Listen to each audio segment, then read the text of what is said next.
বারবার নাড়াচাড়ার মধ্যে প্রতিটা তারপরে বারবার আমি স্টুডেন্টের ফিডব্যাক করছি কিন্তু সুন্দর মতো হয় নাড়াচাড়া করতে করতে ক্লাসের প্রতি চলে যায়।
আমার অন করে দেন, আমি সালাম দেওয়া শুরু করে দিই।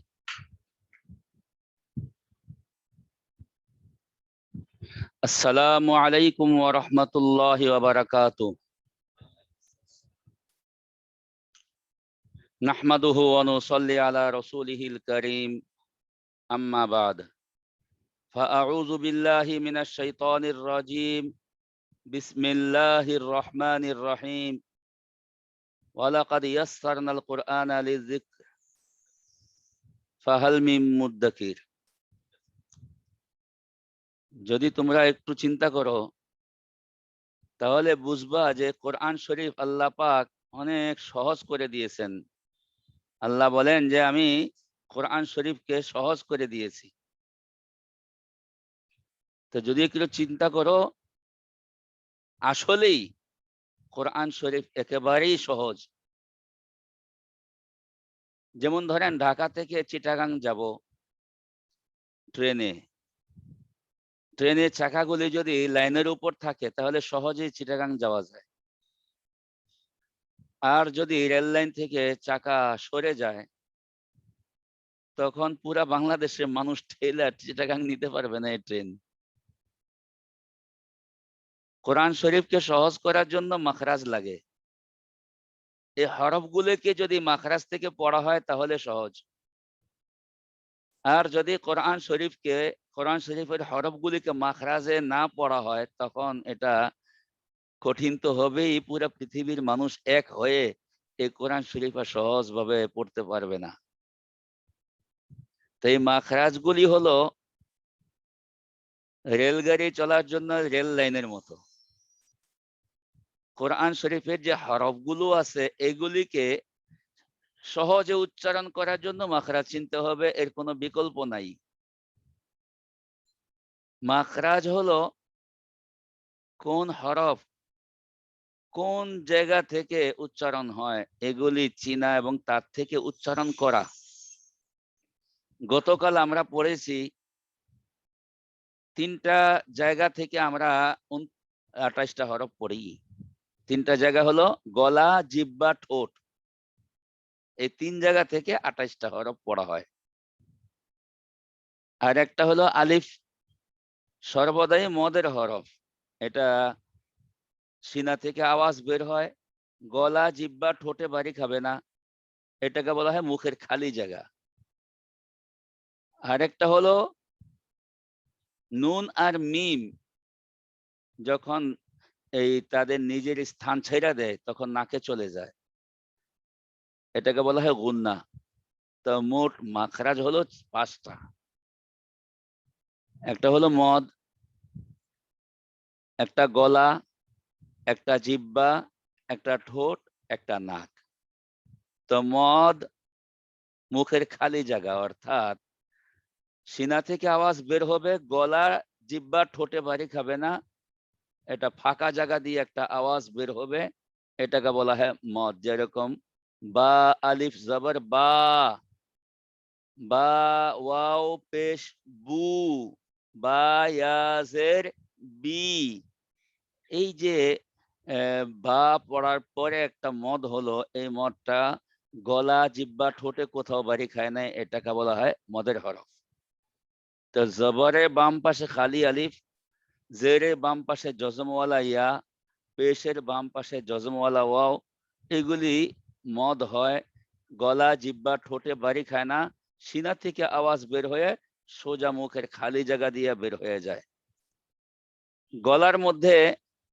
গলার মধ্যে 3 মাখরাজে 6 হরফ। গলার নিচের অংশ থেকে হামজা হা, মাঝখান থেকে আইন হা, আর উপরের অংশ থেকে গাইন খ। এই 3 মাখরাজে 6 হরফ। জিব্বার মধ্যে বলেছিলাম যে জিব্বার মধ্যে 10 মাখরাজে 18 হরফ। জিব্বার গোড়া থেকে কফ, জিব্বার গোড়া থেকে একটু আগে বাড়লে কাফ, জিব্বার মাঝখান থেকে জিম শিন ইয়া, মাঝখান বরাবর 2 পাশ থেকে বদ, এই মাঝখান বরাবর সামনে 2 পাশ থেকে লাম নুন র, আর জিব্বার আগা থেকে 9 হরফ, 3 মাখরাজে 9 হরফ।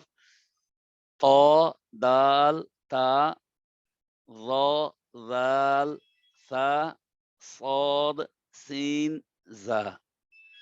আর 2 ঠোঁট, 2 ঠোঁটের মধ্যে থেকে নিচের ঠোঁট থেকে ফা, আর 2 ঠোঁট থেকে 2 ঠোঁট গোল করলে ওয়াও, 2 ঠোঁট মিলাইলে ভিজায় মিলাইলে বা, শুকনায় মিলাইলে মিম।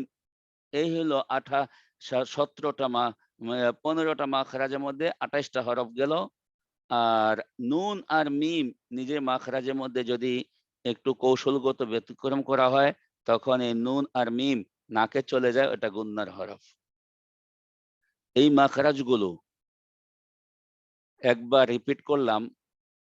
অবশ্যই আপনারা লক্ষ্য করেছেন একই জায়গা থেকে কয়েক জায়গায় এরকম আছে যে বিভিন্ন হরফ, একাধিক হরফ আছে। তো একই জায়গায় একাধিক হরফ হইলে তার নাম ভিন্ন, তার চিত্র ভিন্ন, তাহলে তার উচ্চারণও ভিন্ন হবে। তো এই ভিন্নটা আমরা কিভাবে করব, এই নিয়ে আজকের আলোচনা। দেখুন,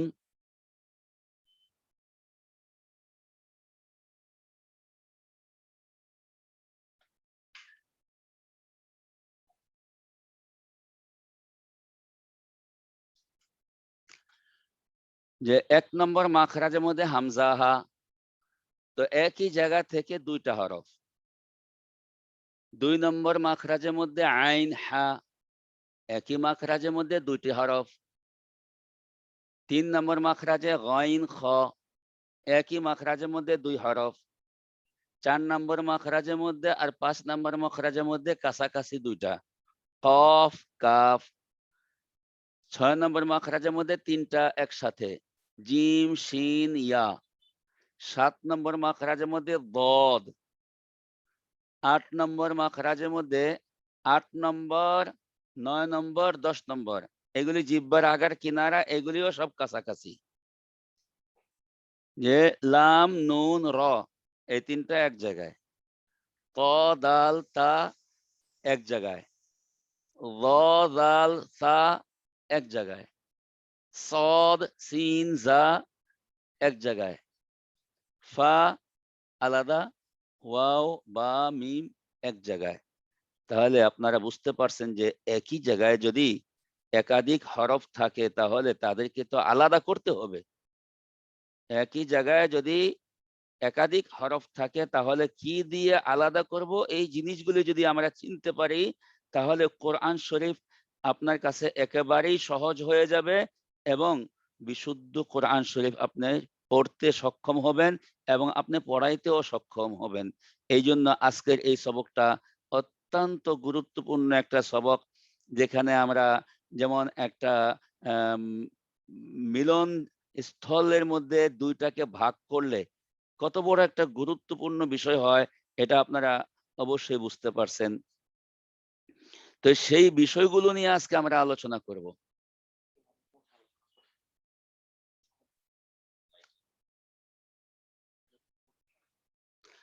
তো অবশ্যই আপনারা বুঝতে পেরেছেন যে আজকের সবকটা কত বড় গুরুত্বপূর্ণ সবক, যে একজন থেকে আরেকজনকে আলাদা করা, একজনকে আরেকজন থেকে আলাদা করব। যেমন এক মার পেটে দুই ভাই যমজ হইল, তো এক মার পেটে দুই ভাই যদি যমজ হয়, তাহলে দুজনের নাম আলাদা থাকে, দুজনের রং আলাদা থাকে, দুজনের স্বভাব আলাদা থাকে, কিন্তু যারা পরিচিত তাদের কাছে এইগুলি আলাদা করা সহজ।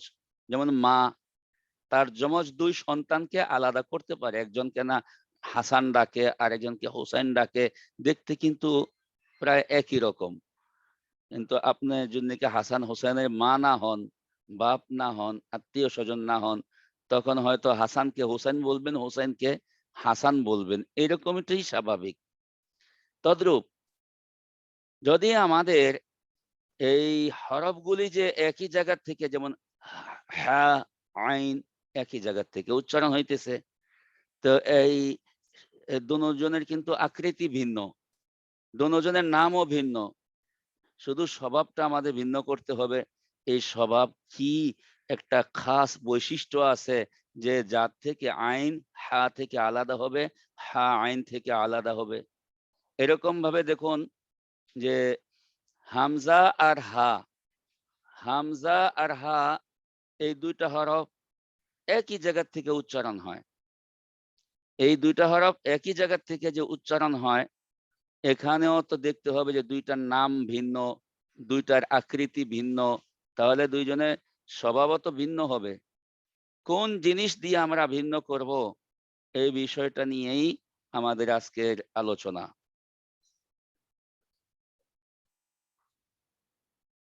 এই যে দেখুন হামজা আর হা, এখানে একটা উচ্চারণ আনি আমরা। হামজার উচ্চারণ কিন্তু নামের সঙ্গে উচ্চারণের সঙ্গে মিল নাই। হামজার উচ্চারণটা হচ্ছে আ। এটা বন্ধ করেন দেখি।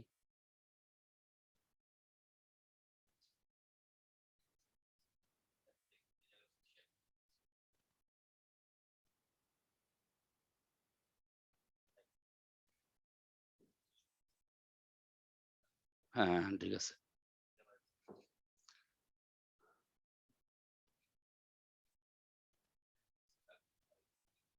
হামজার উচ্চারণটা দেখুন আ, আর এই হা, বলুন আ হা, একই জায়গা থেকে আ, একই জায়গা থেকে হা। আমার সঙ্গে আপনারা উচ্চারণ করবেন আ ই উ হা হি হু আ ই উ হা হি হু। লক্ষ্য করবেন যে দোনোটা একই মাখরাজ থেকে, একই জায়গা থেকে উচ্চারণ হইতেছে। একটা উচ্চারণ করার সময় শক্ত হইতেছে, আর একটা উচ্চারণ করার সময় একটু নরম হইতেছে। দেখুন আ ই উ, আর একটা নরম হইতেছে হা হি হু। আর একটা বিষয় দেখুন হামজা হামজা জাবার আ, হামজা হা জাবার আহ। এই যে হা উচ্চারণ করার সময় একটা বাতাস বের হইছে, এই বাতাসটা কিন্তু হামজার মধ্যে নাই। আ, বলেন আ আহ আ আহ আ আহ আ আহ আ আহ আ আহ আ আহ আ আহ। এখানে আমরা পার্থক্য করছি দুইটা জিনিস দিয়ে। একটা হলো শক্ত হামজা আর নরম হা।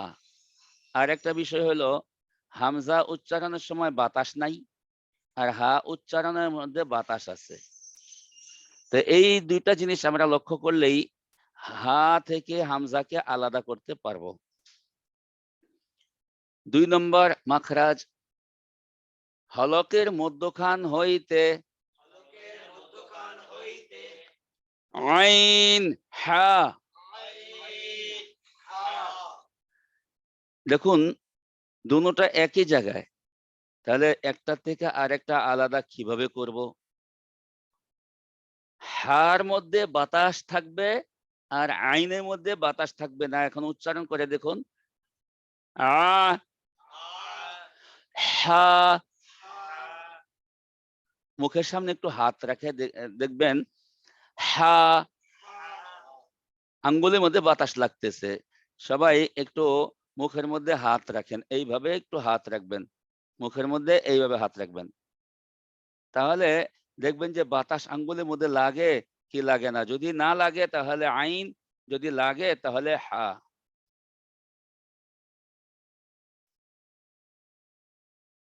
লক্ষ্য করুন, আ আঙ্গুল রাখেন মুখের সামনে, আ বাতাস আছে নাই, হা বাতাস আছে আছে। তো বাতাস থাকলে হা, বাতাস না থাকলে আইন। আ রি রু হা হি হু। আঙ্গুল রাখেন মুখের সামনে আর দেখবেন যে বাতাস লাগে কিনা।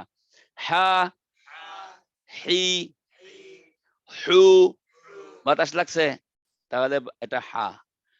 আ রি রু, বাতাস আছে নাই, বাতাস না থাকলে আইন, বাতাস থাকলে হা। তো অবশ্যই আপনারা বুঝতে পারছেন যে এটা কত বড় গুরুত্বপূর্ণ সবক আজকের। আজকের সবকটা খুব মনোযোগ দিয়েই পড়তে হবে সবার। 3 নম্বর মাখরাজ হলকের উপরের অংশ থেকে, হলকের শেষ থেকে গইন খ, এই দুইটাও একই জায়গা থেকে উচ্চারণ হইতেছে।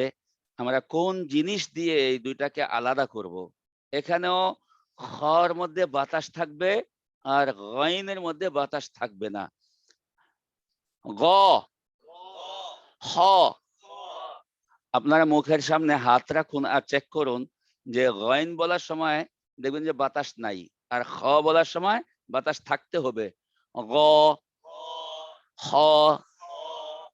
অনেক ভাইয়েরা আছেন যাদের এই খ বলার সময় বাতাস পাইতেছেন না। এটার মূল কারণ হলো বাংলায় যে খ পড়া হয় সেখান থেকে পড়লে কিন্তু বাতাস বের হবে না। এটা গলার থেকে খ পড়তে হবে, গলার থেকে খ পড়তে হবে। বাংলায় যে খ পড়ি সেখান থেকে পড়লে হবে না, এটা গলার মধ্যে থেকেই পড়তে হবে। হ হ হ হ হ হ। ঠিক একই জায়গায় বাতাস না থাকলে গ গ হ গ হ গ হ গ খ, একটু মোটা করে পড়তে হবে।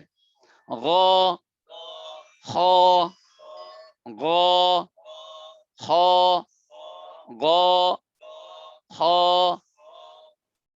অবশ্যই পার্থক্য বুঝতে পারছেন যে দুইটার মধ্যে শুধু বাতাসের পার্থক্য।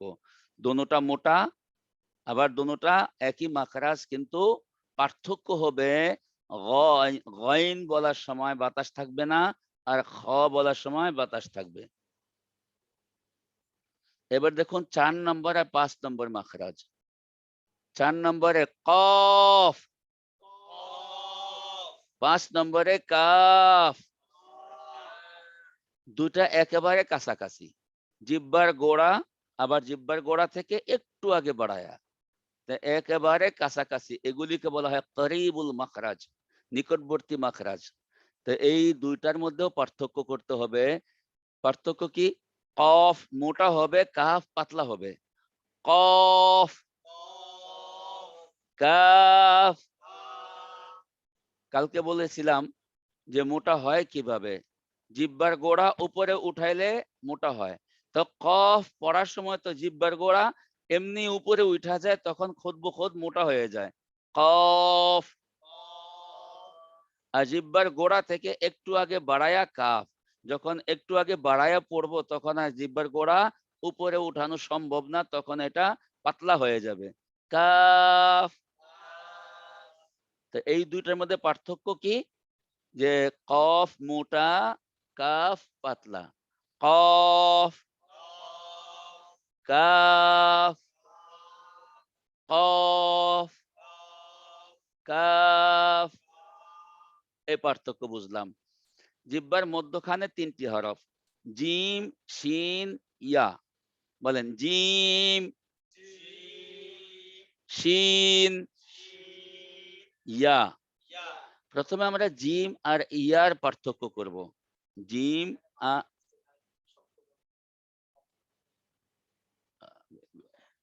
জি, তো জিম আর ইয়া এই দুইটার মধ্যে পার্থক্য করব আগে। গতকাল বলেছিলাম যে ইয়া জিহ্বার মধ্যখানের পিছনে থাকে, আর শিন জিহ্বার মধ্যখানের সামনে থাকে, আর জিম ঠিক মাঝখানে থাকে। বলুন জিম। আজে একেবারেই মাঝখানে, মাঝখানে হয়ে এটা শক্ত হয়ে গেছে। মাঝখানে হয়ে কি হয়েছে? শক্ত হয়ে গেছে। ইয়া, আই, আই।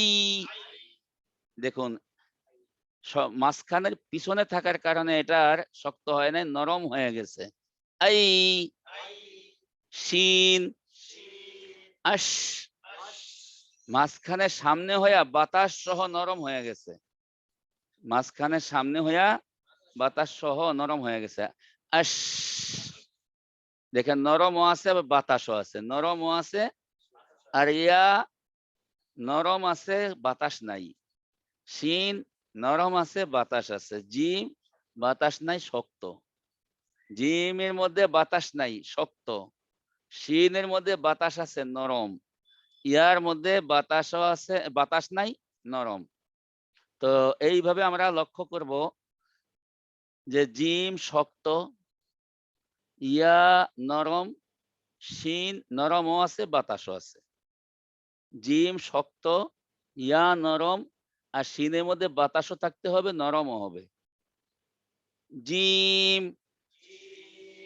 আজে, ইয়া, আই, শিন, আশ। আপনারা আপনার মুখের সামনে আঙ্গুল রেখে দেখেন যে যখন শিন পড়বেন তখন মুখ দিয়ে বাতাস বের হবে। সবাই আঙ্গুল রাখেন। আশ, বাতাস লাগে। হ্যাঁ, আবার এই যে আওয়াজটা যে ধরে রাখতে পারছেন, এটাকে বলা হয় শক্ত। আশ, এই যে শিনের আওয়াজটা যে ধরে রাখতে পারছেন, এটাকে বলা হয় শক্ত। হ্যাঁ, নরম। হ্যাঁ, শিন আওয়াজটা যে ধরে রাখতে পারলেন, এটাকে বলা হয় নরম। শিনের আওয়াজটাকে যে ধরে রাখতে পারলেন, এটাকে বলা হয় নরম। আশ। আবার দেখুন মুখের মধ্যে একটা বাতাস চালু আছে। আশ। তার বিপরীত আছে ইয়া। এটা নরম হবে কিন্তু বাতাস নাই। এই, এই যে ইয়ার আওয়াজটাকে ইয়ার মাখরাজের মধ্যে যে ধরে রাখতে পারছেন, এটা হলো নরম কিন্তু বাতাস নাই। আর জিম, আজে, এটা হলো শক্ত। বদ, এই সব হরফটা জিহ্বার হাফা থেকে পড়া হয়। বদ। এই হরফটা পড়ার সময় অনেকে কিন্তু দাল পড়ে ফেলেন। বদ পড়ার সময় অনেকে দাল পড়ে ফেলেন। দালের মাখরাজ হলো জিহ্বার আগা, আর বদের মাখরাজ হলো জিহ্বার হাফা। হাফা না চিনলেই দালের মাখরাজে চলে যাই। এই জন্য আমাদের বদের মাখরাজ ভালো করে চিনতে হবে। জিহ্বার মধ্যখান বরাবর 2 কিনারা। বদ। আর জিহ্বার আগা দিয়ে দাল। জিহ্বার হাফা দিয়ে বদ।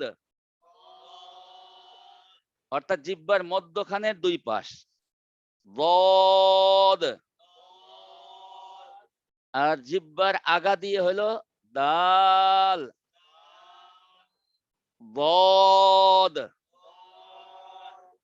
দাল। জিহ্বার আগা লাগলে দাল, আর জিহ্বার মধ্যখানে দুই পাশ লাগলে বদ। লাম, নুন, র, এগুলিকে বলা হয় হরফে তরফিয়া, অর্থাৎ জিহ্বার আগার দুই কিনারা। জিহ্বার আগার দুই কিনারা। বদ হলো জিহ্বার মধ্যখানের দুই কিনারা, আর লাম, নুন, র হলো জিহ্বার আগার দুই কিনারা। লাম, নুন, র। শুধু যদি জিহ্বার পিঠ ছাড়া দুই কিনারা আর আগা হয় তাহলে লাম, আর যদি দুই কিনারা আগা আর পিঠ হয় তখন নুন। জিহ্বার আগার দুই কিনারা হলে র। ত, দাল, তা। দেখুন একই মাখরাজের মধ্যে তিনটা। ত, আত, দাল, আদ, তা, আত। আগে আমরা ত আর তা কে আলাদা করব। ত থেকে তা আলাদা হবে ত মোটা, তা পাতলা। ত থেকে তা আলাদা হবে কি দিয়ে? ত মোটা, তা পাতলা। ত মোটা, তা পাতলা। বলুন আত, আত, এ হলো পাতলা। তা মোটা করতে হলে জিহ্বার গোড়া উপরে উঠায় দিতে হয়। যেমন আগা দিয়ে পড়বো ত, আর জিহ্বার গোড়া দিয়ে মোটা করব। ত, তা, ত, তা, আত, আত, আত, আত, আত, আত। এইগুলো ত আর তার পার্থক্য হলো ত মোটা, তা পাতলা। দাল আর তার মধ্যে পার্থক্য, একই মাখরাজের মধ্যে দাল আর তা। এটাকে আমরা পার্থক্য করব কি দিয়ে? দাল কলকলা, তা বাতাস। দাল কলকলা, তা বাতাস। কলকলা কি জিনিস? মাখরাজের মধ্যে ধাক্কা দিলে যে উচ্চারণ হয় ওটাকে বলা হয় কলকলা। যেমন আদ, আর তার মধ্যে বাতাস হবে আত, আদ, আত, আদ, আত, আদ, আত, আদ। ডাল কলকলা, আর তার মধ্যে বাতাস আত। তা যেখান থেকে পড়লাম সেখান থেকে একটা বাতাস বের করতে হবে আত। ল, জাল, সা, এই তিনটার মধ্যে প্রথমে আমরা ল আর জালের মধ্যে পার্থক্য করব। ল, জিহ্বার আগা উপরের দাঁতের আগার সঙ্গে লাগাইয়া ল। জাল, ল, জাল, ল, জাল, ল, আউ, জাল, আল। দুটোটা একই জায়গা থেকে পড়লাম, কিন্তু দুটোটার মধ্যে পার্থক্য কিভাবে করব? ল মোটা আর জাল পাতলা। ল, আউ, জিহ্বার গোড়া উপরে উঠাই দিলে মোটা হয়ে যাবে আউ, জাল, আল। এই জাল পাতলা, জ মোটা, জাল পাতলা। এবার জাল আর সার মধ্যে আমরা পার্থক্য করব। জাল, আল, সা, আস। এই দুইটার মধ্যে কি পার্থক্য? জাল বাতাস ছাড়া, আর সা বাতাস সহ। জাল পড়ার সময় বাতাস লাগবে না, আর সা পড়ার সময় বাতাস লাগবে। আল, আস, মাখরাজ দিয়ে বাতাস বের হবে তাহলে সা, আর মাখরাজ দিয়ে বাতাস না বের হইলে জাল। আল, আস, আল, আস, আল, আস। এবার দেখুন সদ, সিন, জা একই মাখরাজের, এদেরকেও আলাদা করতে হবে। সদ, সিন, এই দুইটাকে আগে আলাদা করব। জিহ্বার আগা নিচের দাঁতের আগার সঙ্গে লাগাইলে সদ এবং সিন দুইটাই পড়া হয়। আবার উপরের দাঁত দিয়ে চাপ দিলে এটা হয়ে গেল সফির। সদ মোটা করতে হবে, সিন পাতলা করতে হবে। এই হলো পার্থক্য। সদ আর সিনের পার্থক্য কি? সদ মোটা, সিন পাতলা। সদ,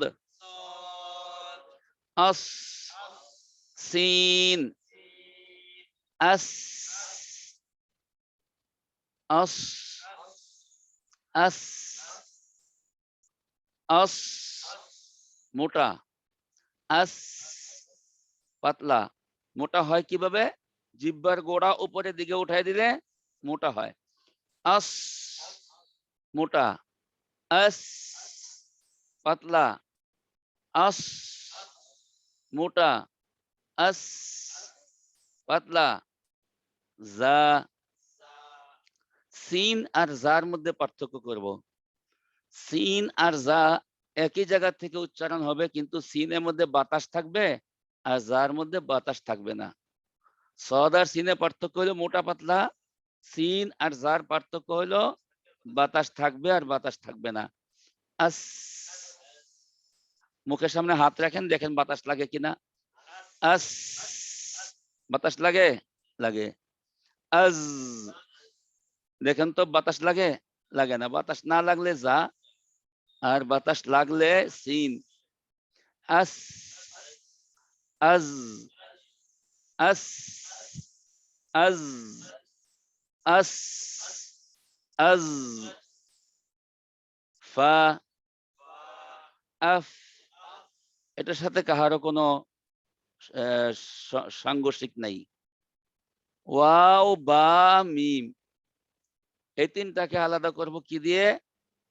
ওয়াও পড়ার সময় দুই ঠোঁট গোল করতে হবে। ওয়াও, বা আর মিম এই দুইটাকে আলাদা করব কি দিয়ে? বা দুই ঠোঁটের শুকনা ভিজা জায়গায় মিলবে, আর মিম দুই ঠোঁটের শুকনা জায়গায় মিলবে। বা, আব, তো দুই ঠোঁটের ভিজা জায়গায় মিলা শক্ত হয়ে গেছে, আর শুকনা জায়গায় মিললে এটা নরম হয়ে যাবে। শক্ত আর নরম কি?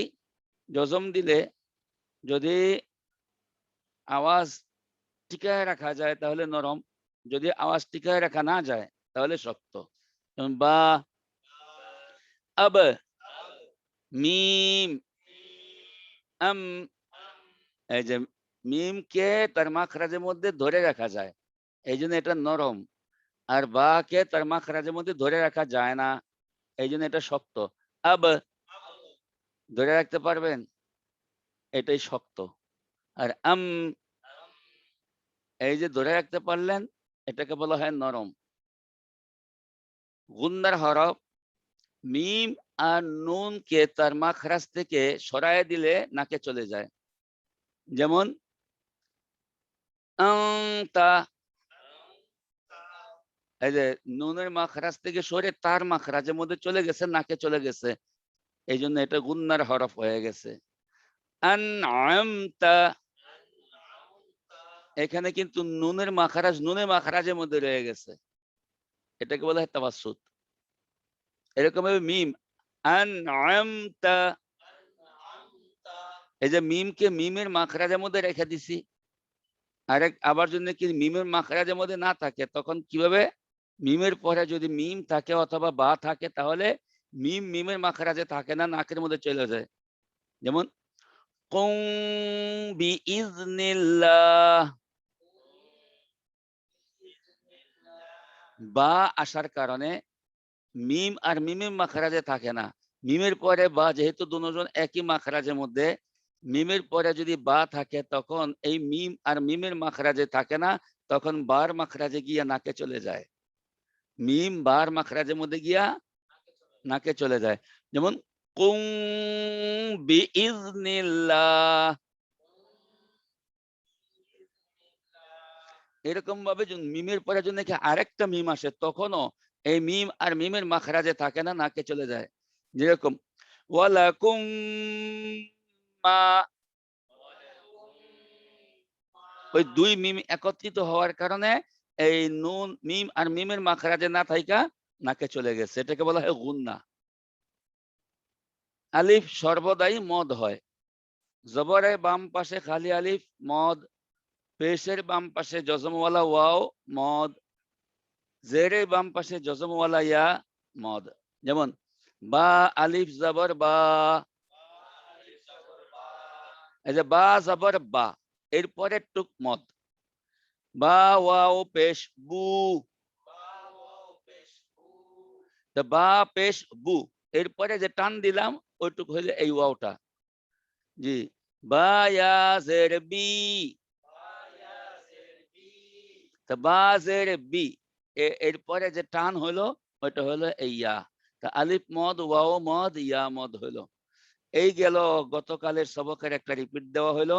এখন আমরা একটা গুরুত্বপূর্ণ সবক পড়ব, যে এই হরফগুলো কোরআন শরীফের মধ্যে কিন্তু এইরকম থাকে, কোনো সময় থাকে না।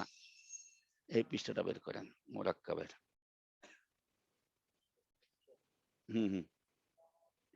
যে আমরা যে আকৃতিগুলি পড়লাম, এই আকৃতি অনুযায়ী কিন্তু কোরআন শরীফের মধ্যে পাবো না। এটা কোরআন শরীফের মধ্যে কখনো শব্দের শুরুতে একরকম হয়, শব্দের মাঝখানে আরেক রকম হয়, শব্দের শেষে আরেক রকম হয়। তো এইভাবে কোরআন শরীফকে আমরা যখন পড়ব, তো এগুলিকে বলা হয় পরিবর্তিত রূপ। এই কোরআন শরীফের পরিবর্তিত রূপগুলি আমাদেরকে চিনতে হবে। কোরআন শরীফের পরিবর্তিত রূপগুলো আমাদের চিনতে হবে। 6 নম্বর পৃষ্ঠা।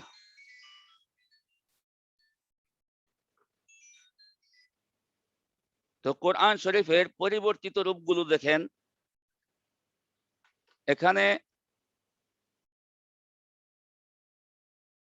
তো কোরআন শরীফের মধ্যে যখন দেখবেন, ওই সময় দেখবেন কি আলিফ তার পূর্ণ আকৃতি যেগুলি আমরা এতক্ষণ শিখলাম এরকমও আসে, মাঝখানে আসলে আবার আরেক রকম হয়, শেষে গেলে আবার আরেক রকম হয়।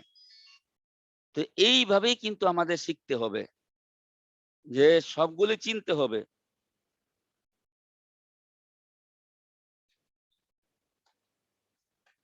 এই যে দেখুন পূর্ণ আকৃতির আলিফ, এই যে পূর্ণ আকৃতির আলিফ, শব্দের শুরুতে আলিফটা এরকম হয়, শব্দের মাঝখানে এবং শেষে একই রকম হয়, যে এই আকৃতি থাকে। শব্দের মাঝখানে আসলে এরকম হয়, শব্দের শেষে আসলে এরকম হয়। দেখুন আমার সঙ্গে আপনারা পড়বেন একটা একটা করে। পূর্ণ আকৃতির আলিফ, আলিফ শব্দের শুরুতে, আলিফ শব্দের মাঝখানে, আলিফ শব্দের শেষে। এটা কি হয়েছে রে সরান।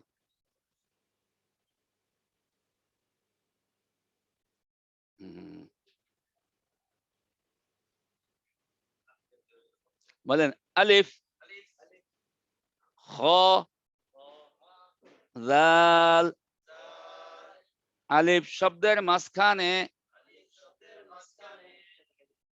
কফ, আলিফ, লাম, আলিফ শব্দের শেষে, মিম, আলিফ। দেখা যায় না হাত একটা। পূর্ণ আকৃতির বা, বা শব্দের শুরুতে, বা শব্দের মাঝখানে, বা শব্দের শেষে, বা শব্দের শুরুতে, বা লাম, বা শব্দের মাঝখানে, তা, বা আইন, বা শব্দের শেষে, লাম, হা, বা পূর্ণ আকৃতির তা, তা শব্দের শুরুতে, তা শব্দের মাঝখানে, তা শব্দের শেষে, তা শব্দের শুরুতে, তা র কাফ, তা শব্দের মাঝখানে, কফ, তা র, তা শব্দের শেষে, তা বা, তা পূর্ণ আকৃতির সা, সা শব্দের শুরুতে, সা শব্দের মাঝখানে, সা শব্দের শেষে, সা শব্দের শুরুতে, সা মিম র, সা শব্দের মাঝখানে, কাফ, সা র, সা শব্দের শেষে, সা লাম, সা পূর্ণ আকৃতির জিম, জিম শব্দের শুরুতে, জিম শব্দের মাঝখানে, জিম শব্দের শেষে, জিম শব্দের শুরুতে, জিম আইন লাম, জিম শব্দের মাঝখানে, ইয়া জিম দাল, জিম শব্দের শেষে, হা জিম,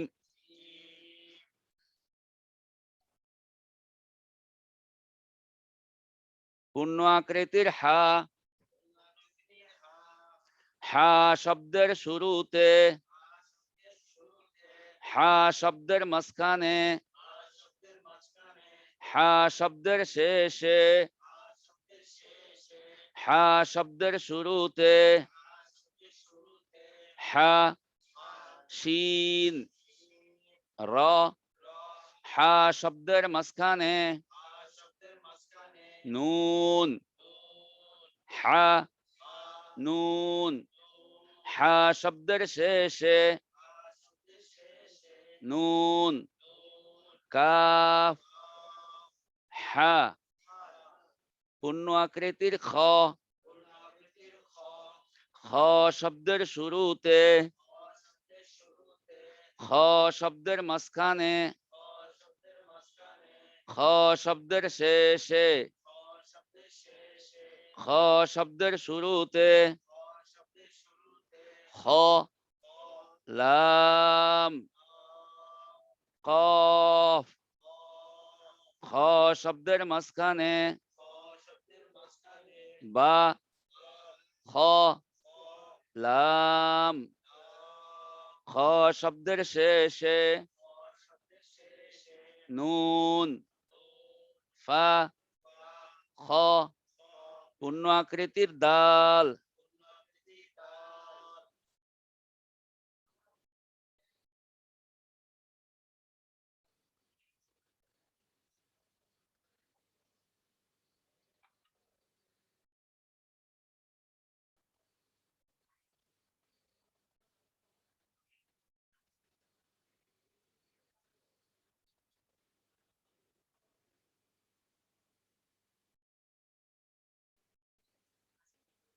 বাস আরেকটু উঠান, বাস থাক।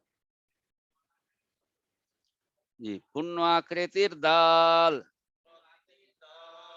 দাল শব্দের শুরুতে,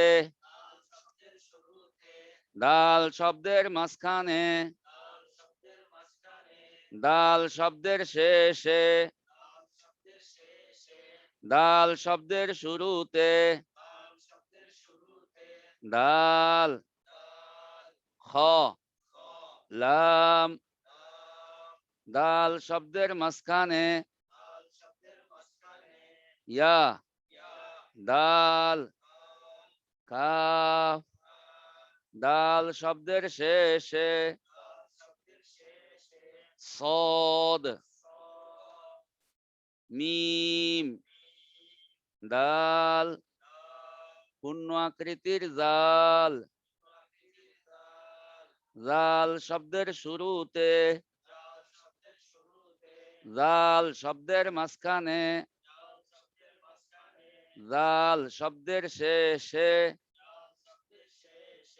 জাল শব্দের শুরুতে,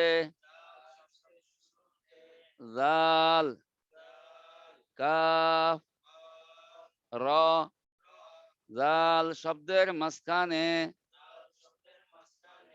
কাফ, জাল, বা, জাল শব্দের শেষে,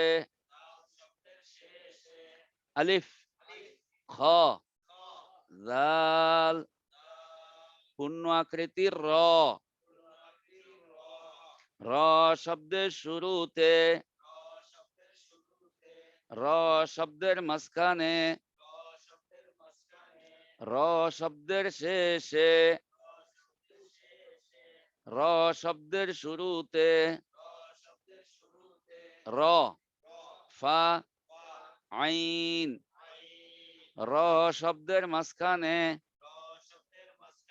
সদ, র, ফা, র শব্দের শেষে, নুন, ফা, র, পূর্ণ আকৃতির যা, যা শব্দের শুরুতে, যা শব্দের মাঝখানে, যা শব্দের শেষে, যা শব্দের শুরুতে, যা, লাম, কফ, যা শব্দের মাঝখানে, নুন, যা, আইন, যা শব্দের শেষে, কাফ, নুন, যা, পূর্ণ আকৃতির সিন, সিন শব্দের শুরুতে, সিন শব্দের মাঝখানে, সিন শব্দের শেষে, সিন শব্দের শুরুতে, সিন, মিম, আইন, সিন শব্দের মাঝখানে, নুন, সিন, ইয়া, সিন শব্দের শেষে, লাম, বা, সিন, পরের পৃষ্ঠা।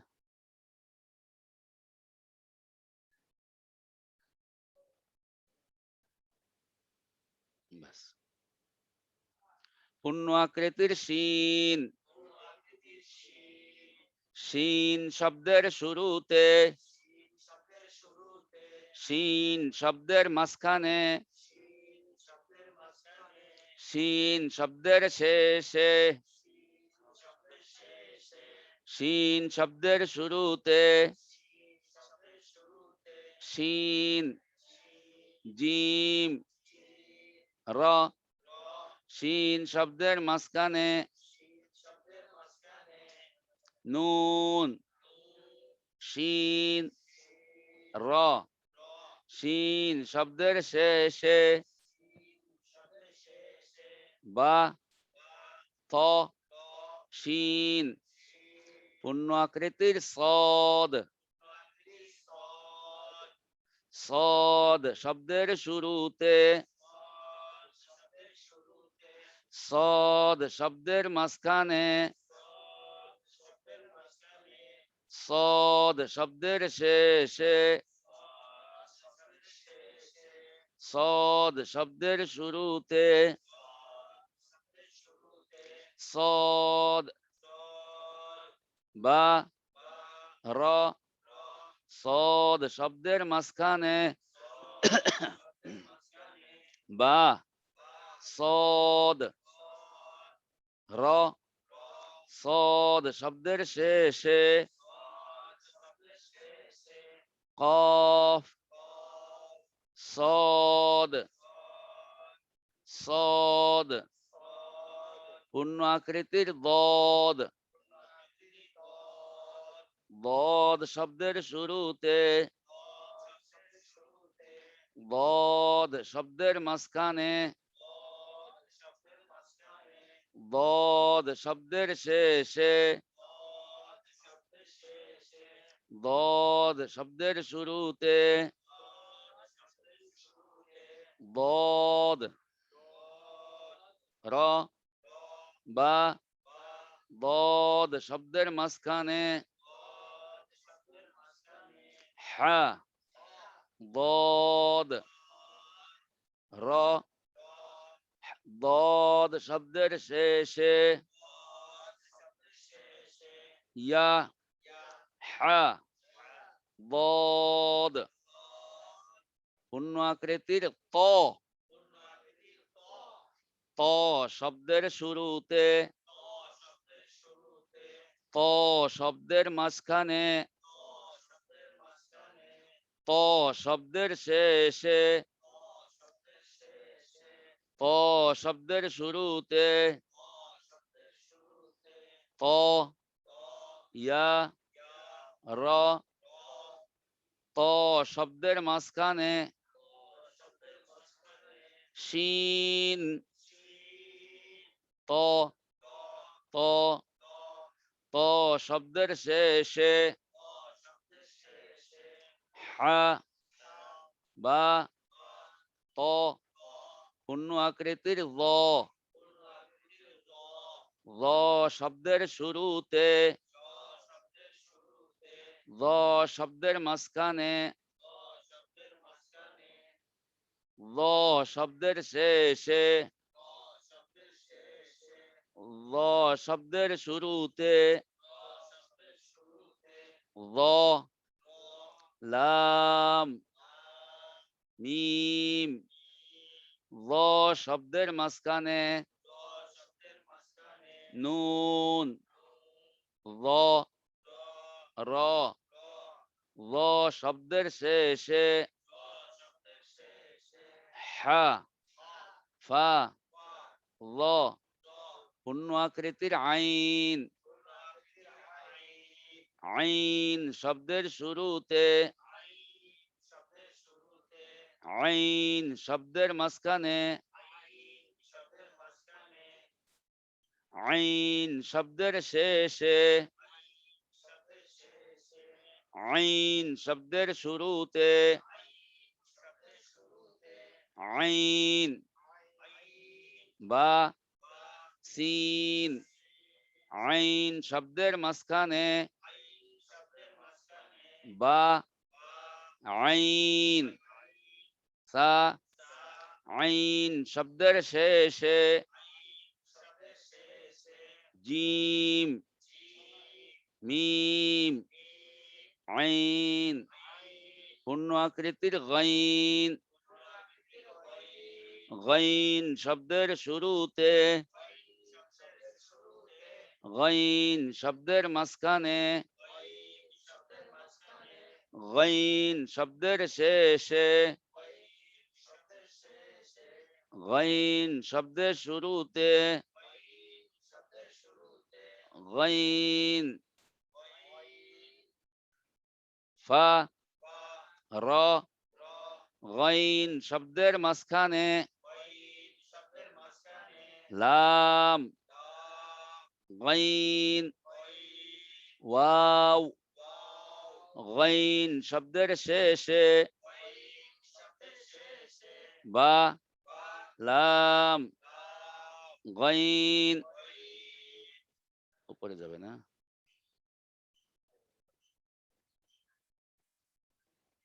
পূর্ণ আকৃতির ফা ফা শব্দের শুরুতে ফা শব্দের মাঝখানে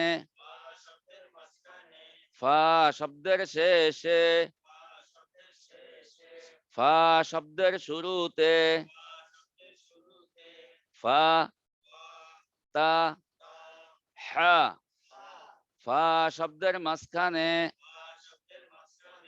কাফ, ফা, র।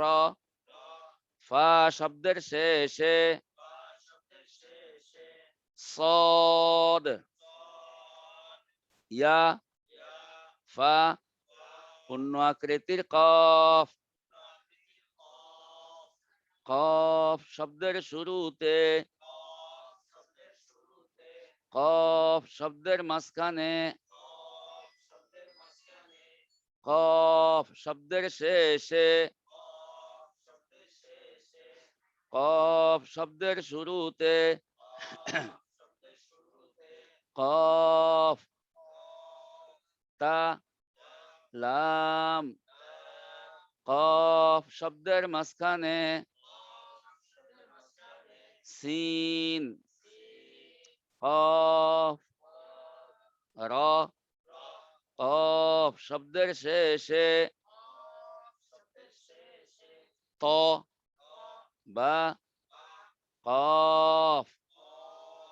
পূর্ণ আকৃতির কাফ, কাফ শব্দের শুরুতে,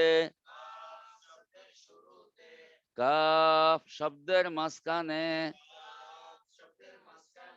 কাফ শব্দের শেষে, কাফ শব্দের শুরুতে, কাফ, বা, দাল। কাফ শব্দের মাঝখানে লাম, কাফ, মিম। কাফ শব্দের শেষে র, বা, কাফ। পূর্ণ আকৃতির লাম, লাম শব্দের শুরুতে, লাম শব্দের মাঝখানে, লাম শব্দের শেষে, লাম শব্দের শুরুতে, লাম, কফ, দাল। লাম শব্দের মাঝখানে আইন, লাম, কফ। লাম শব্দের শেষে র, সিন, লাম। পূর্ণ আকৃতির মিম,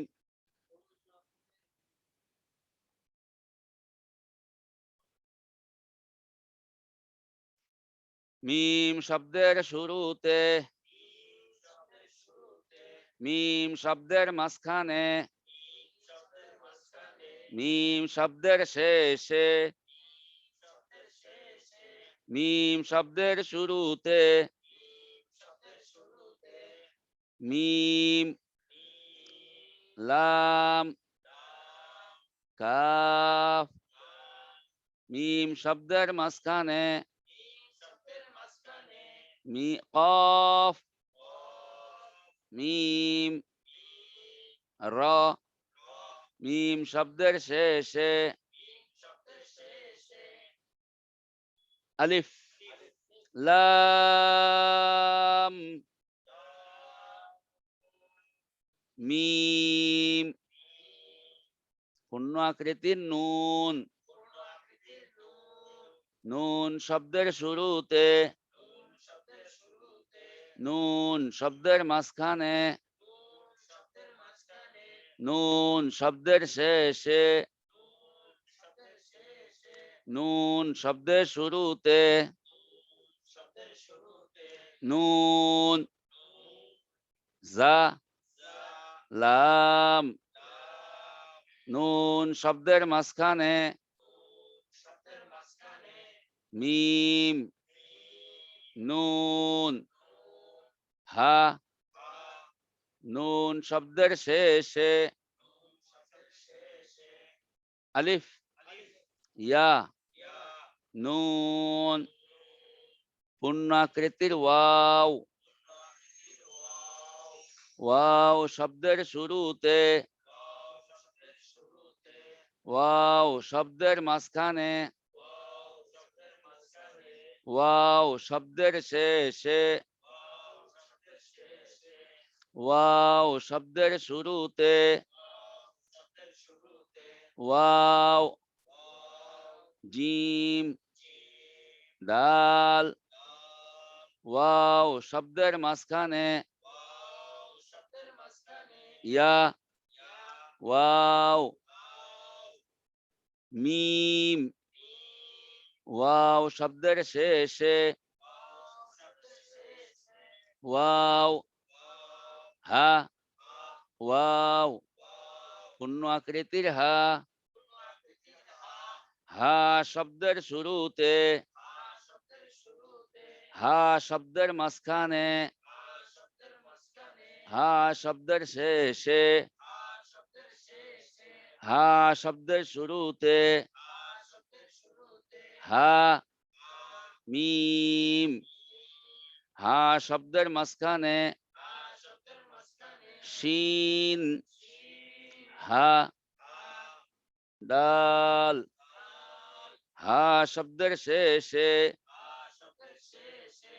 আইন, নুন, হা পূর্ণ আকৃতির হামজা, হামজা শব্দের শুরুতে, হামজা শব্দের মাঝখানে, হামজা শব্দের শেষে, হামজা শব্দের শুরুতে, হামজা, ওয়াও লাম, হামজা, কাফ, হামজা শব্দের মাঝখানে,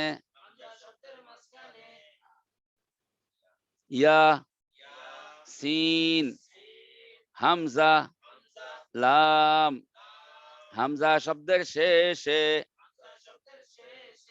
আলিফ, অফ, র, হামজা, হামজার বিষয় একটা বিষয় বুঝেন, হামজা ডান বাম কোনো দিকে মিলিত হয় না, একা একা আসে, কিন্তু একাও আসতে পারে না। তখন শুরুতে আসলে এই যে এরকম আলিফের উপর ভর করে আসবে, আর মাঝখানে আসলে ইয়া নুক্তা ছাড়া ইয়ার উপর ভর করে আসবে।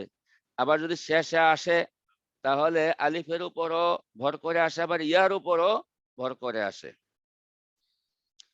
পূর্ণ আকৃতির ইয়া, ইয়া শব্দের শুরুতে, ইয়া শব্দের মাঝখানে, ইয়া শব্দের শেষে, ইয়া শব্দের শুরুতে, ইয়া দাল, কাফ, ইয়া শব্দের মাঝখানে, শিন, ইয়া, হামজা, ইয়া শব্দের শেষে, কাফ, ফা, ইয়া। আলহামদুলিল্লাহ, আমরা পরিবর্তিত রূপ কি রকম হয় আলিফ থেকে ইয়া পর্যন্ত প্র্যাকটিক্যালে দেখলাম। এটা মনে রাখলে ইনশাআল্লাহ কোরআন শরীফ পড়াটা সহজ হয়ে যাবে। এখন আমরা পূর্ণাঙ্গভাবে দুইটা জিনিস শিখলাম, একটা হলো আকৃতি আর একটা হলো উচ্চারণ। এই হরফগুলি পূর্ণ আকৃতি কেমন হয়, হ্যাঁ, তো এই হরফগুলো পূর্ণ আকৃতি কেমন হয়, তারপরে মাঝের আকৃতিতে কেমন হয়, শেষের আকৃতি কেমন হয়, শুরুতে কেমন হয়, এই আকৃতিও চিনলাম। আবার উচ্চারণও একই মাখরাজের ভিতরে একাধিক হরফ হইলে একটা থেকে আরেকটাকে কিভাবে উচ্চারণে বেশকম করব, এইগুলিও আজকে শিখলাম। অবশ্যই আপনারা অনুভব করতে পারছেন আজকের সবকটা অত্যন্ত গুরুত্বপূর্ণ সবক। এখান থেকেই আমাদের কোরআন শরীফ ভালোভাবে পড়তে পারা বা না পারার একটা স্টেশন। এই স্টেশন থেকে আমাদের সবক নিতে হবে এবং এই স্টেশন থেকে আমাদের বুঝতে হবে যে দ্রুত পড়ার জন্য আম্মা পারা আপনাদের কাছে দিব। এই আম্মা পারা থেকে সূরা পুরা আম্মা ইয়াতাসাআলুন থেকে নিয়ে পুরা আম্মা পারার মধ্যে যতগুলি হরফ আছে, এই সবগুলি হরফ যারা ফ্যামিলিতে যুক্ত আছেন, ফ্যামিলির মা আছেন বা বাবা আছেন বা ভাই আছেন, বোন আছেন, বড়রা ছোটদেরকে সাথে নিয়া এই আম্মা পাড়া খুলবেন। এখন এই যে 3:30টায় ক্লাস শেষ হবে, এরপরে আম্মা পাড়া খুলবেন। আম্মা পাড়া খোলার পরে প্রত্যেকটা হরফ আপনারা এগুলি পড়বেন। যেমন আপনাদের সামনে আজকে যে দেখাইতেছি যে আলহামদুলিল্লাহি রাব্বিল আলামিন, এই সূরাটাই যে কোনো একটা সূরা ধরবেন। এখানে ওয়াও, আলিফ, লাম, ইয়া, র, বা, কাফ, ফা, আলিফ, র, গইন, বা, এইভাবে আম্মা পারার জন্য কি প্রত্যেকটা হরফ আপনারা উচ্চারণ করে যান। প্রতিটি হরফের 10 নেকি তো আছেই। আবার রমজান মাস 70 গুণ বেশি। আবার 70 এর জন্য কি 10 দিয়ে ভাগ দেন, পূরণ দেন, তাহলে 700। একটা করে হরফ পড়বেন, 700 করে নেকি পাইবেন। এরকম সুযোগ কে হাতছাড়া করে? হ্যাঁ? তো এরকম সুযোগকে হাতছাড়া করে, এরকম তো মুসলমান হতে পারে না। আমরা এখন ইনশাআল্লাহ একটা প্রশ্ন উত্তর পর্ব নিয়ে অগ্রসর হব। যে আজকে আমরা 2টা জিনিস শিখলাম। একটা হলো হরফের উচ্চারণ, আর একটা হলো হরফের আকৃতি। যে আকৃতি ভিন্ন রূপ হয় কোরআন শরীফের মধ্যে। একটা শুরুর অবস্থা থাকে, একটা মাঝখানের অবস্থা থাকে, একটা শেষের অবস্থা থাকে। পরিবর্তিত রূপ নিয়ে আমরা আজকে আলোচনা করেছি। এবং একই মাখরাজের মধ্যে যখন একাধিক হরফ থাকে, একটার থেকে আরেকটাকে কিভাবে আলাদা করব, এই বিষয়গুলো নিয়ে বিস্তারিত আলোচনা হয়েছে। এই 2টা বিষয় নিয়ে কাহারও কোনো প্রশ্ন থাকলে আমাকে এখন বলুন। ইনশাআল্লাহ এই 10 মিনিটের একটা বিরতিতে আমরা প্রশ্ন উত্তর পর্বটা শেষ করে ফেলি। এক ভাই জানতে চাইছেন যে মোটা পাতলা কিভাবে হয়। মোটা পাতলা হয়, জিহ্বার গোড়া উপরের দিকে উঠাইলে মোটা হয়, জিহ্বার গোড়া উপরের দিকে না উঠাইলে পাতলা হয়। ধরুন সদ, আস, যখন সিন সদটা পড়ছি আমরা জিহ্বার আগা দিয়া, আর জিহ্বার গোড়া উপরে উঠাইছি, তখন এটা মোটা হয়ে গেছে। সদ, আস। তার বিপরীতে আছে সিন, যে আমরা একই জায়গা থেকে সিন পড়ব, কিন্তু জিহ্বার গোড়া উপরে উঠবে না, তখন পাতলা হবে।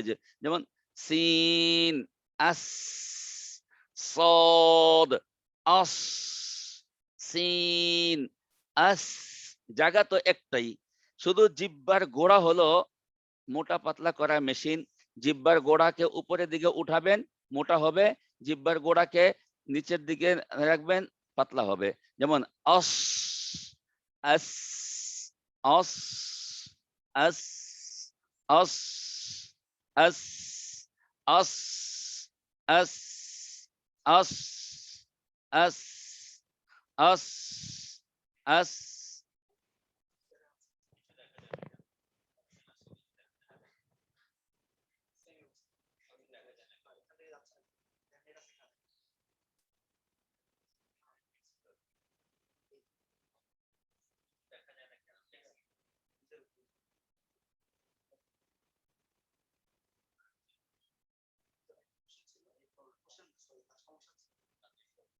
আমি এখনো ঠিকভাবে করতে পারছি না।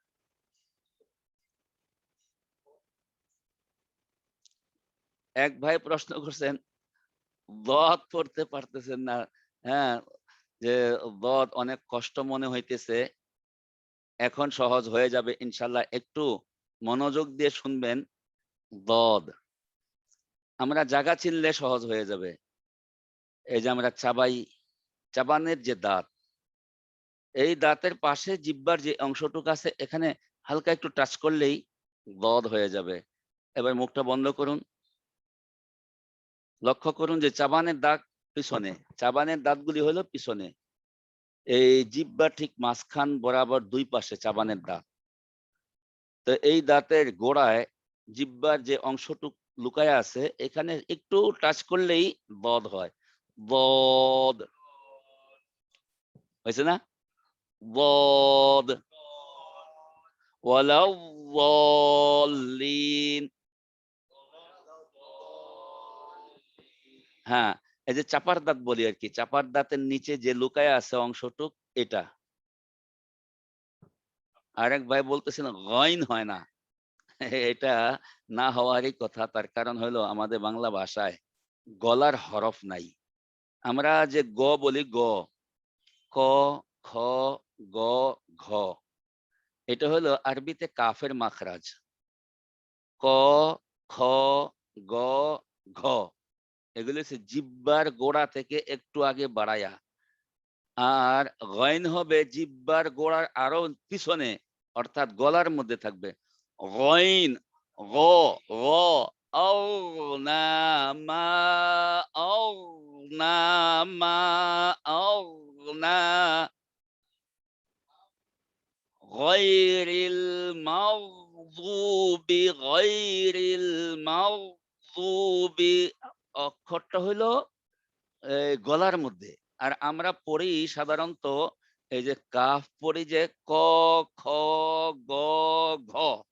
এই হরফগুলি একই জায়গা থেকে পড়া হয়। আর গইন কিন্তু এই জায়গার মধ্যে নাই, গইন হলো গলার মধ্যে। আমাদের আরেকটু পিছনে যাওয়া লাগবে, অর্থাৎ জিহ্বার পিছনে গলার শেষ অংশ গইন। মা আগনা গায়রিল মাগযুবি। আরেক ভাই জিম জানতে চাইছেন, জিম। জিম জিহ্বার মধ্যখানে, হ্যাঁ, জিমে বাতাস বের হয়ে যায়। জিমে যদি বাতাস বের হয়ে যায় তাহলে তো জিম আর থাকলো না। জিমে বাতাস বের না হইলেই জিম হবে। যেমন আজরুন, আজরুন তাজরি, আজরুন তাজরি, আতুহাজ্জুনি, আতুহাজ্জুনি, আল হাজ্জু। যদি বাতাস বের হয়ে যায় তখন আর জিম থাকছে না। এক ভাই আইনের উচ্চারণ পড়তে চাইছেন।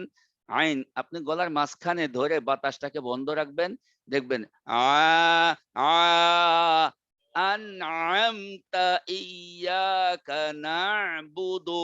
বাতাস না থাকলে আইন, একই জায়গা থেকে বাতাস বের হয়ে গেলে হা।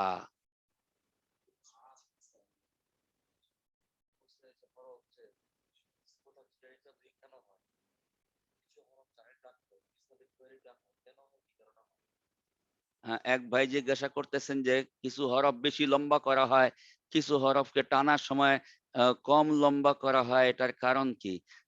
কারণ হলো আল্লাহ রাব্বুল আলামিন কোরআন শরীফের মধ্যে যেগুলি বেশি করে টাইনা নাজিল করছেন সেগুলিকে বেশি টানতে হবে, আর যেগুলিকে কম টাইনা নাজিল করছেন ওগুলিকে কম টানতে হবে। এবার আমাদের দেখার বিষয় হলো কোন কোন হরফ বেশি করে টানতে হবে, কোন কোন হরফ কম করে টানতে হবে। আপনারা এই পৃষ্ঠা নম্বর, এই কায়দারি পৃষ্ঠা নম্বর, এটা একটু সামনে দেন, আমি দিচ্ছি, একটু লক্ষ্য করুন যে কোনটা কোন ভাবে টানবো।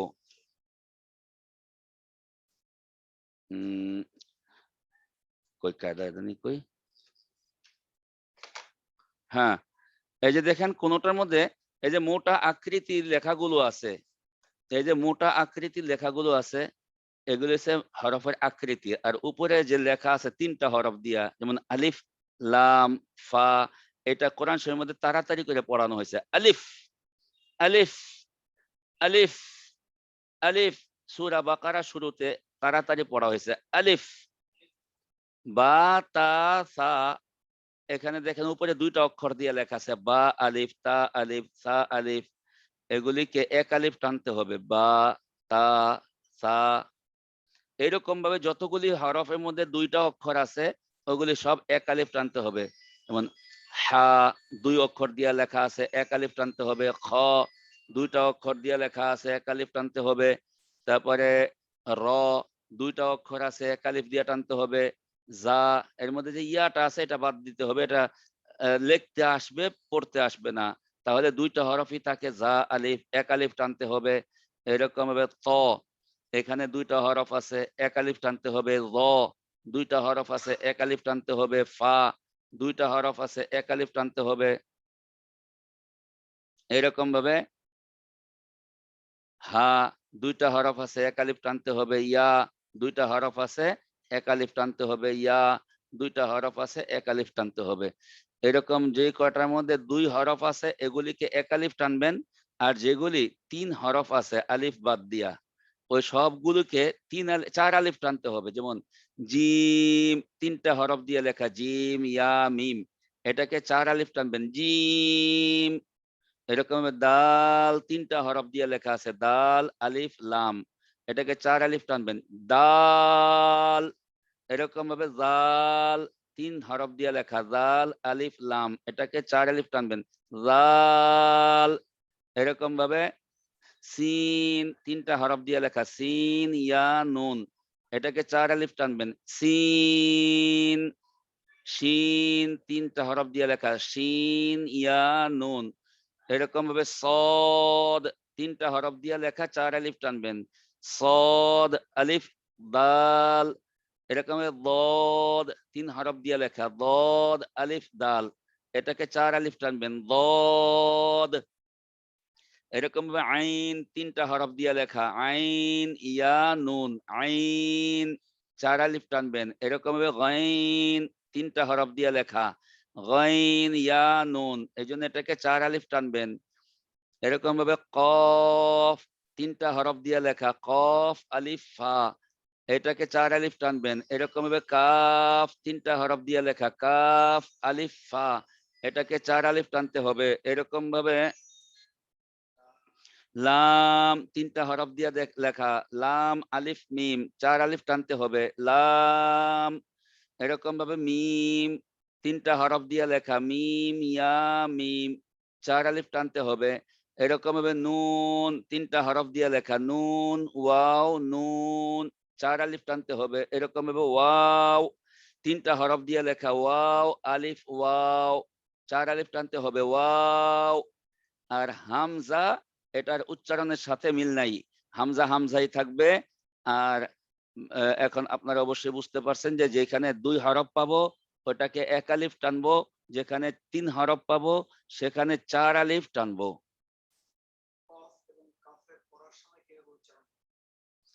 ক এক ভাই প্রশ্ন করলেন যে কফ আর কাফ পড়ার সময় কিভাবে উচ্চারণ করব।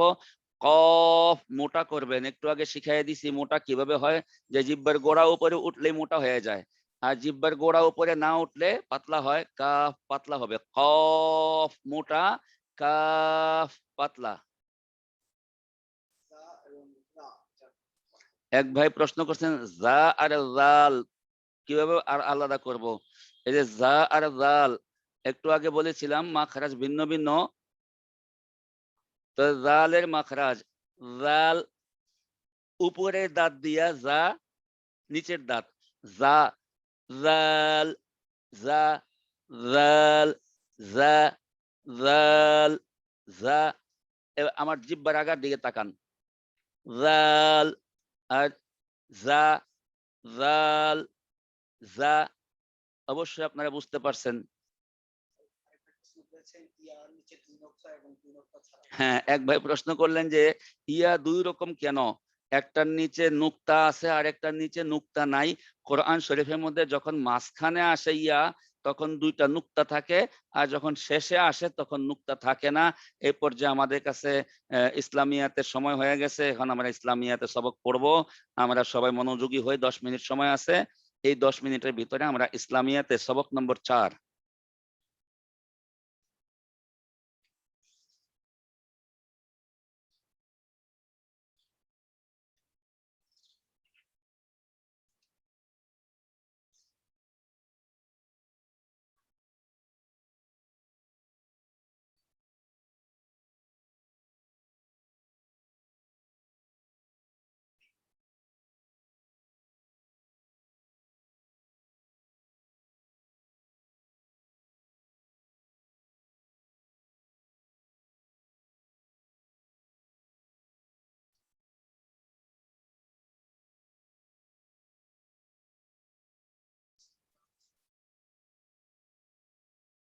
বিসমিল্লাহির রহমানির রহিম।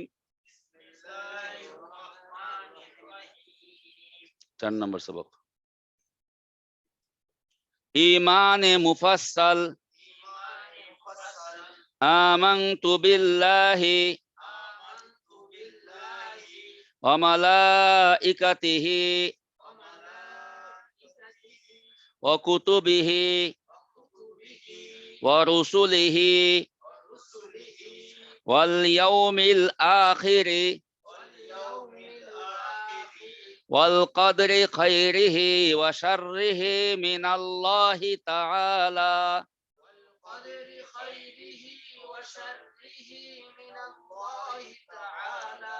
ওয়াল বা'সি বা'দাল মাউত। ঈমানে মুফাসসালের অর্থ আমি ঈমান আনিলাম আল্লাহ তাআলার উপর,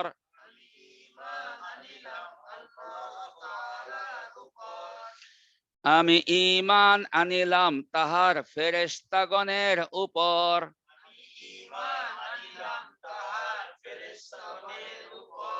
আমি ঈমান আনিলাম তাহার কিতাব সমূহের উপর,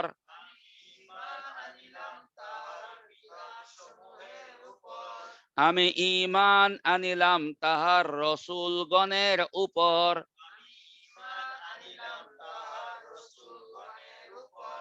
আমি ঈমান আনিলাম কিয়ামতের দিনের উপর,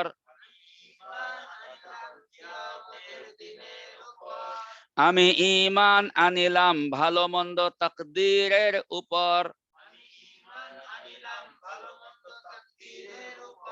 আমি ঈমান আনিলাম মৃত্যুর পর পুনরায় জীবিত হওয়ার উপর,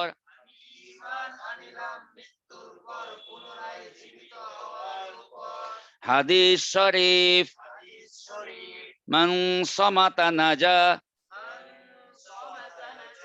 হাদিস শরীফের অর্থ যে চুপ থাকে সে নাজাত পায়। হাদিস শরীফ ইন্নামাল আমালু বিন্নিয়াত, হাদিস শরীফের অর্থ আমলের প্রতিদান নিয়তের উপর নির্ভর করে। মাসআলা গোসলে 3 ফরজ, ভালোভাবে কুলি করা, নাকের ভিতর নরম জায়গায় পানি পৌঁছানো, সমস্ত শরীর ভালোভাবে ধৌত করা, তায়াম্মুমে 3 ফরজ, নিয়ত করা, সমস্ত মুখ একবার মাসাহ করা, 2 হাত কুনি সহ একবার মাসাহ করা, মাসনুন দুআ ইস্তিনজা হইতে বাহির হইবার সময় দুআ, গুফরানাকাল হামদুলিল্লাহিল্লাযী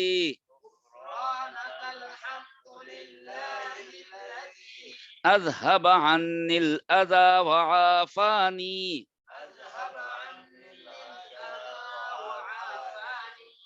সূরাতুল ইখলাস। বিসমিল্লাহির রহমানির রহিম। কুল হুয়াল্লাহু আহাদ আল্লাহুস সামাদ লাম ইয়ালিদ ওয়া লাম ইউলাদ ওয়া লাম ইয়াকুল লাহু কুফুয়ান আহাদ।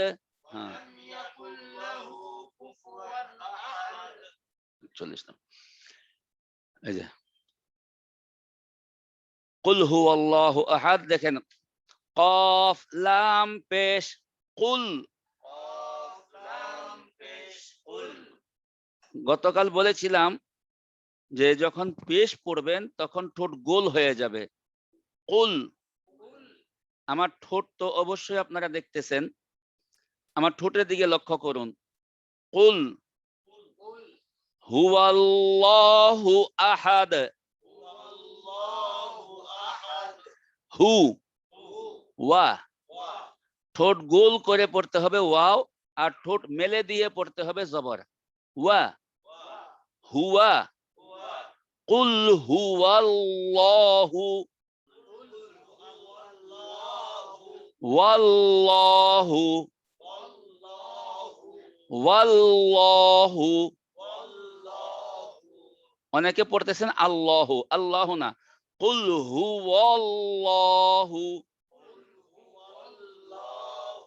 গতকাল বলেছিলাম যে লাম পড়ার সময় যদি ডান পাশে আল্লাহ শব্দের লামের ডান পাশে জবর থাকলে মোটা হবে। আল্লাহ লামকে আমরা খুব মোটা করে পড়বো। ওয়াল্লাহু কুল হুয়াল্লাহু আহাদ। হা পড়ার সময় বাতাস বের হবে। আজকের আলোচনায় আমরা জেনেছি যে গলার মাঝখান থেকে পড়বো হা, আর হা পড়ার সময় বাতাস বের হবে। আহাদ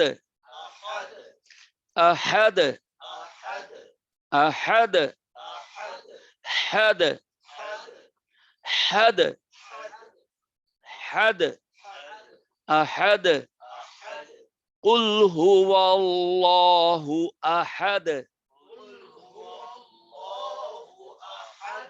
হাদ আহাদ আল্লাহুস সামাদ। আজকের আলোচনায় বলেছিলাম তা আর দালের মধ্যে পার্থক্য কি। তা আর দালের মধ্যে পার্থক্য হলে দালে কলকলা করতে হয় আর তার মধ্যে বাতাস বের করতে হয়। এখানে দালে কলকলা কি জিনিস, যে আমার এই দালের মাখরাজের মধ্যে আওয়াজের মধ্যে একটা প্রতিধ্বনি সৃষ্টি হবে। মাদে মাদে মাদে সামাদ আল্লাহুস সামাদ। মাশাআল্লাহ। এরকম প্রথমটার মধ্যে কুল হুয়াল্লাহু আহাদ আল্লাহুস সামাদ লাম ইয়ালিদ। প্রত্যেক দালের মধ্যে কলকলা করব, অর্থাৎ প্রতিধ্বনি সৃষ্টি করব। লাম ইয়ালিদ ওয়া লাম ইউলাদ ওয়া লাম ইউলাদ ওয়া লাম ইয়াকুল লাহু কুফুয়ান আহাদ।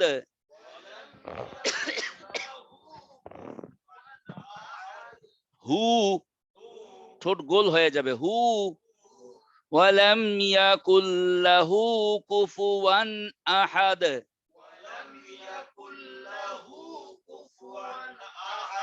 কুফুয়ান, এই যে ওয়াও পড়তে হলে দুই ঠোঁট গোল হবে। ওয়ান ওয়ান ওয়ান কুফুয়ান। কাফের উপর পেশ ঠোঁট গোল, ফার উপর পেশ ঠোঁট গোল, ওয়াও নিজেই গোল। কুফুয়ান কুফুয়ান কুফুয়ান কুফুয়ান। ওয়ালাম, ওয়াও ঠোঁট গোল হবে। ওয়া ওয়া ওয়া ওয়া। ওয়ালাম ইয়াকুল লাহু কুফুয়ান আহাদ।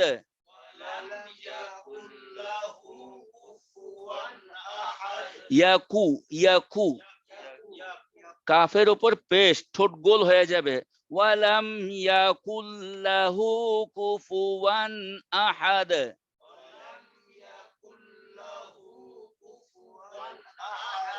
আবার বিসমিল্লাহির রহমানির রহিম।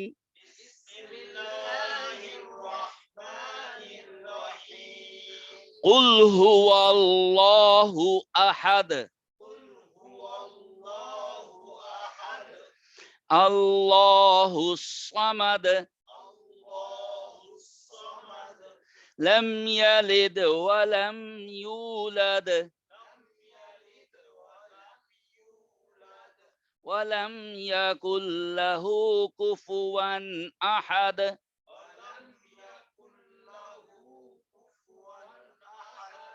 মাশাআল্লাহ, এই যে সূরা একেবারেই সংক্ষিপ্ত একটি সূরা আপনাকে মশক করানো হলো। আগামী পরীক্ষার দিন এই সূরাটা সবাইকে জিজ্ঞাসা করব, যারা পরীক্ষা দিতে ইচ্ছুক তারা সবাই এই সুন্দর করে সূরা ফাতিহা পড়বেন, সূরা ইখলাস পড়বেন। এর আগে একটা সূরাও শিখাই দিব ইনশাআল্লাহ। এইরকম ভাবে আপনারা জন্য কি 2 রাকাত নামাজের 60টি মাসআলা সুন্দরভাবে প্র্যাকটিক্যাল আমাদেরকে শোনায় দিতে পারেন, ইনশাআল্লাহ নাম্বার পাবেন, সনদ দেওয়া হবে ইনশাআল্লাহ। সবাই ইমামতির যোগ্যতা অর্জন করতে হবে। যত মুসলমান আছে সমস্ত মুসলমান যেন ইমামতির যোগ্যতা অর্জন করতে পারেন। আগামীকাল অনেক গুরুত্বপূর্ণ সবক হবে। হরকত হরকত নিয়ে আমরা আলোচনা করব আজকে।